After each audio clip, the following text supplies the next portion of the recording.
Star heroine Samantha craze గురించి ప్రత్యేకంగా చెప్పనక్కర్లేదు. ఆమె కోసమే థియేటర్లకు వెళ్లే అభిమానులు కూడా ఉన్నారు. కానీ సమంత ఈ మధ్య సినిమాలో నటించి చాలా కాలం అవుతుంది. అయితే తాజాగా నందిని రెడ్డి డైరెక్షన్ లో మా ఇంటి బంగారం అనే సినిమాను ప్రకటించింది శామ్. ఈ సినిమాకు పూజా కార్యక్రమాలు కూడా అయిపోయాయి. ఈ కార్యక్రమంలో ఆమె రూమర్డ్ బాయ్ ఫ్రెండ్ రాజ్ నెడుమోరు ఉండటం అందరినీ ఆశ్చర్యానికి గురిచేసింది.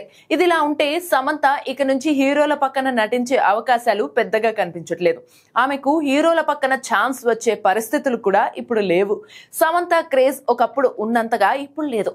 పైగా ఆమె గ్లామర్ హీరోయిన్ గా ఉన్నప్పుడు కంటే క్రేజ్ ఇప్పుడు తగ్గిపోయింది. ఇప్పుడు అందరూ కొత్త హీరోయిన్లు, పాన్ ఇండియా హీరోయిన్లు వచ్చేసారు. స్టార్ హీరోలు అందరూ పాన్ ఇండియా సినిమాలు మాత్రమే చేస్తున్నారు. ఆ సినిమాల్లో బాలీవుడ్ బ్యూటీలు లేదంటే ఆల్రెడీ పాన్ ఇండియా మార్కెట్ లో క్రేజ్ ఉన్న హీరోయిన్లను మాత్రమే తీసుకుంటున్నారు.